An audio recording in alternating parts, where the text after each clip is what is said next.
Bertambah 1 tahun, berlalu 1 tahun, berarti akan melangkah lebih dekat kepada kematian.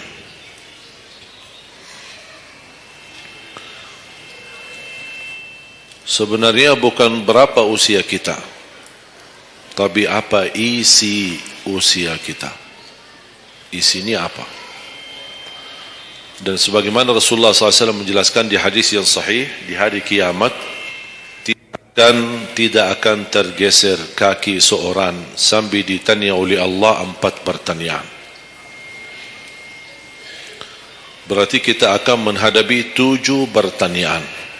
3 di kuburan, menghadap munkar nakir, man rabbuka, ma dinuka, man nabiyuka. Yang tersisa 4 nanti di hari kiamat, sebelum dimulai hisab, sebelum tergeser kaki kita ke surga maupun ke neraka, ditanya oleh Allah Subhanahu wa taala 4 pertanyaan. Yang pertama, lan tazula qadama 'abdin yaumal qiyamah hatta yus'ala an 4. Tidak akan tergeser kaki seorang di hari kiamat sampai ditanya oleh Allah SWT 4 pertanyaan. Yang pertama, an umurihi fima afnah. Umurnya apa yang kamu lakukan. Allah tidak akan tanya berapa usiamu, tapi apa yang kamu isi dalam usiamu. 60, 70, 100 tahun, kurang, lebih, Allah tidak berdulikan berapa usia kita. Bahkan banyak para sahabat ketika ditanya usiamu berapa, dia menjawab usia saya 10 tahun. Padahal sudah tua, sudah di atas 50, ada yang di atas 40. Tapi kenapa begitu ditanya soal umurnya dia menjawab 10 tahun? Ternyata mereka menghitungkan usia yang sebenarnya adalah usia yang terisi taat. Masa jahiliyah, sebelum datangnya Islam, mereka menganggap itu semua usianya sia-sia.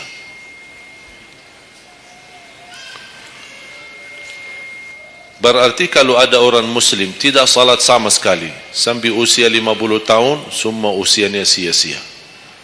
Karena tidak ada ibadah satupun yang diterima kalau tidak pernah salat. Biarpun dia haji setiap tahun, puasa setiap Ramadan, dia bersedekah berinfak setiap hari, tapi tidak pernah salat 5 waktu sama sekali, sia-sia amalannya. Karena pertama yang akan dihisab oleh Allah salatnya. Kalau salat itu beres, baru akan ditanya yang lain. Kalau salatnya tidak ada, Allah tidak perlu bertanya yang lain. Makanya saya selalu berkata, khususnya para pemuda-pemudi, seberapapun dosamu, jangan tinggalkan salat. Sebesar apapun dosamu, jangan tinggalkan salat. Karena salat itu ibadah yang langsung menyambungkan kita sama Allah, tali hubungan kita sama Allah. Kalau tali hubungan kita sama Allah terputus, tidak ada tali yang bisa sambung lagi. Dan selama anda menjaga salat, berarti masih ada harapan masuk dalam golongan yang akan diampuni Allah. Ada ampunan, ada harapan ampunan. Tapi kalau tidak salat, terus bagaimana Allah ampuni kalau tidak mau bertaubat? Banyak orang berkata, saya malu. Atau dia merasa ada bisikan di hatinya. Buat apa lo salat? Ngapain? Perilaku kamu aja tidak benar. Sama orang tua aja tidak benar. Dosamu tidak pernah henti-henti. Bercuma salat, tidak usah. Itu ingat bisikan syaitan. Karena syaitan ingin semuanya sekali-kali rusak. Kalau berbakti baik belum sempurna, masih banyak dosa maksiat, banyak kerusakan yang lain, tapi masih terjaga salatnya, ada harapan diampuni dosanya. Jangan sampai syaitan berhasil menggoda kita sekalian tidak salat. Oh, sudah hancur, sudah rusak yang lain, ditambah lagi parah, tinggalkan salat.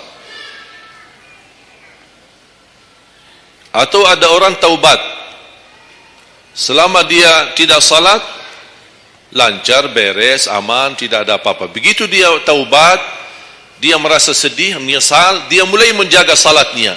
Hilang motornya, kehilangan kerjaannya, diuji sama Allah SWT dalam rumah tangganya.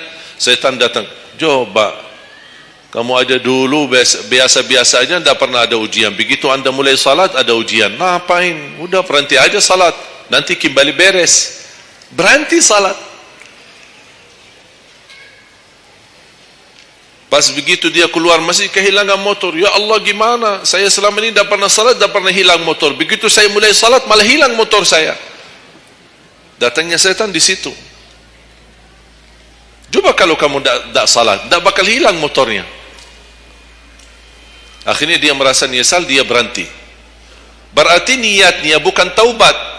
Niatnya salat, ya Allah mohon aku salat, tapi Allah jaga motor aku ya. Itu niatnya. Bukan salat karena Allah, tapi salatnya karena terjaga motornya. Itu beda niat.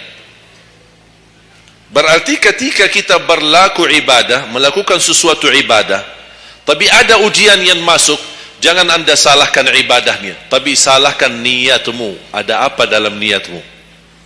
Pasti ada salah niat.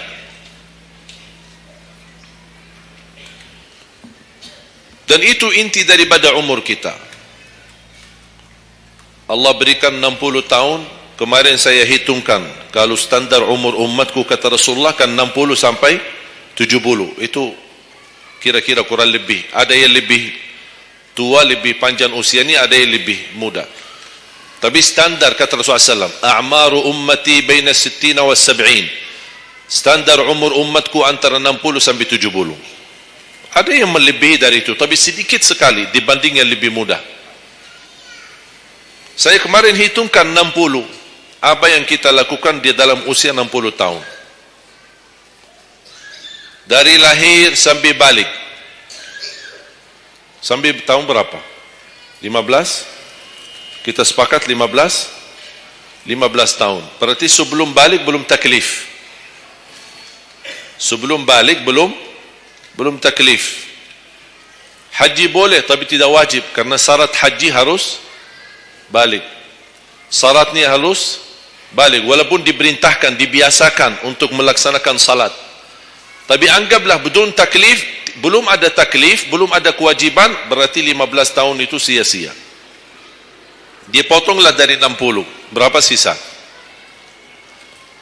45. Tidur sehari berapa jam? Hah? 8? Boleh kita sepakati angka 8? Ya, kita bicara standar. Katanya menurut kesehatan, tidur yang normal dan pas dan cukup adalah 8 jam. Anggaplah 8 jam tidur. Ada yang tidur 12 jam. Ada yang tidur bangun, salat, tidur bangun, salat, tidur bangun. Kalau hari libur, dia tidur, tidak capek tidurnya. Begitu bangun, ya Allah begal badan saya, tidur lagi.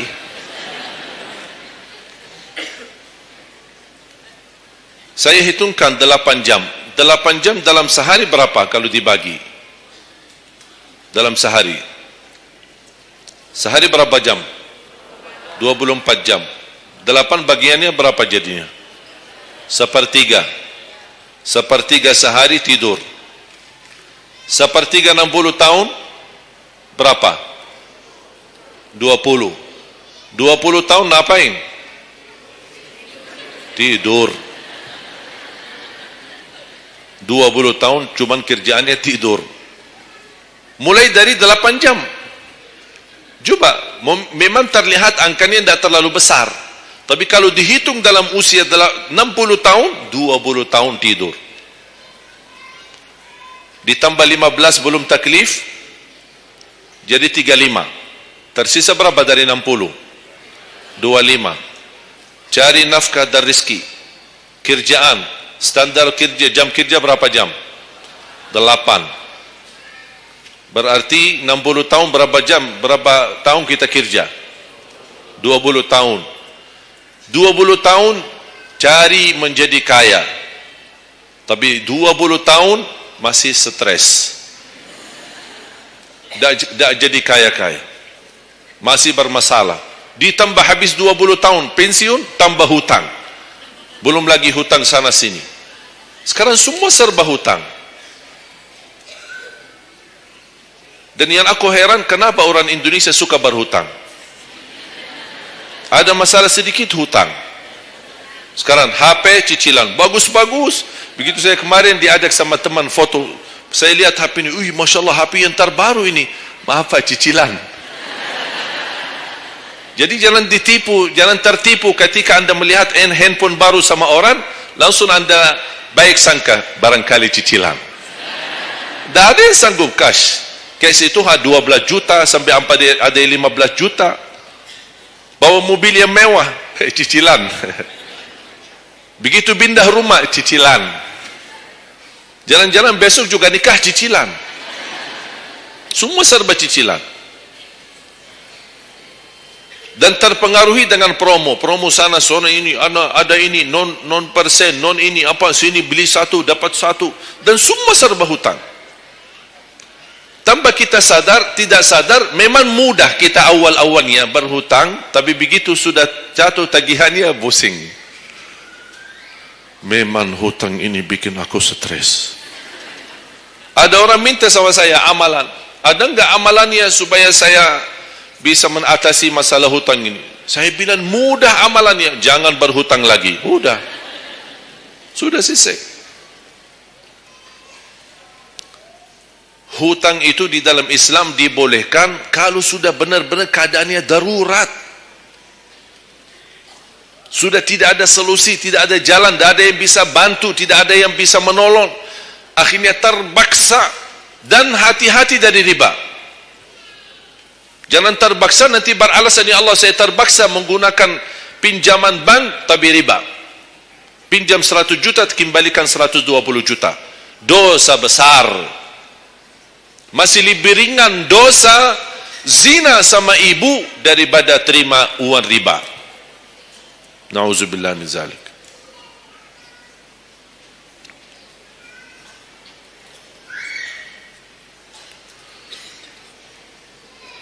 Dua 20 tahun cari kerja. Tadi berapa yang tersisa? 25 kan? Berarti yang tersisa berapa? Saya belum bicara ibadah Bapak Ibu. 20 tahun tidur, 20 tahun cari dunia, 15 tahun masih belum taklif, tersisa 5 tahun. Saya hitung dalam 60 tahun, bagi orang yang rutin menjaga salat 5 waktu, tahu enggak hasil hitungan saya dapat berapa? Anda jaga salat selama 60 tahun, itu menghasilkan ibadah cuma 2 tahun 7 bulan. Total salatmu dalam 60 tahun 2 tahun 7 bulan.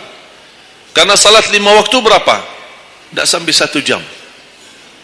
Tidak sampai 1 jam. Saya bicara yang wajib. Ada, bagaimana saya hitung kalau ada orang yang tidak salat sama sekali? Na'udzubillah, sudah habis sia-sia umurnya kalau tidak salat sama sekali. Makanya kembali lagi jamaah sekalian, umur bukan berapa usianya, tapi apa isinya. Maka Rasulullah SAW bersabda, ni'mal abdu salih man tala umur wa hasun amalu. Sebaik-baik hamba yang salih, yang panjang usianya, tapi baik amalannya. Baik amalannya. Bulan Syaban ini sekarang tersisa kurang lebih 14 atau 16 hari. Rasulullah SAW punya kebiasaan puasa Syaban full. Sampai kata Siti Aisyah, tidak pernah aku melihat Rasulullah puasa 1 bulan penuh selain bulan Ramadan sebagaimana di bulan Syaban. Penuhnya Rasulullah SAW. Bukan nisfu. Setiap datangnya Syaban ditanya nisfunya, mana nisfu Syaban? Nisfu. Full Syaban, puasa saja. Di awal boleh, di tengahan boleh, di akhir boleh. Yang tidak boleh, yang tidak pernah puasa Syaban, pas begitu berakhir, mau mendekati Ramadan, seminggu terakhir atau 10 hari terakhir, itu ada sebagian ulama berkata makruh. Kalau sudah 2 hari terakhir bulan Syaban, anda tidak pernah ada puasa sebelumnya, itu dianggap oleh ulama haram. Apalagi kalau sudah jatuhnya di hari keraguan, hari ragu-ragu, kemungkinan ini bisa hari terakhir, kemungkinan bisa masuk Ramadan, isbat Ramadan. Termasuk ibu-ibu dan jamaah sekalian yang masih punya hutang, segera lunasi hutangnya. Jangan begitu sudah mendekat puasa, anda punya hutang 7 hari, tersisa bulan Ramadan 5 hari. Syekh, apa? Aku punya hutang 7 hari, sedangkan yang tersisa bulan Ramadan itu tinggal 5 hari lagi mau masuk Ramadan. Aduh, 1 tahun tidak pernah tanya. Begitu sudah mepet baru cari jawabannya. Itu karena hukuman nanti. Tetap diganti puasa yang dari tahun yang lalu. Tetap bayar hutangnya dan kena denda setiap hari kena fidyah. Jadi seandainya anda masih punya hutang dan masuk Ramadan, anda belum lunasi, tetap hutang itu terbawa nanti. Pas habis Ramadan, anda punya kewajiban bayar hutang. Tapi karena anda tunda, mundurkan sampai masuk Ramadan, anda punya kena denda. Ditambah lagi, bukan hanya bayar dengan puasa ganti puasa, tapi ada lagi namanya fidyah. 1 hari 1 orang miskin, diberikan kecukupan makanan. Makanya kembali lagi, yang punya hutang segera lunasi hutangnya.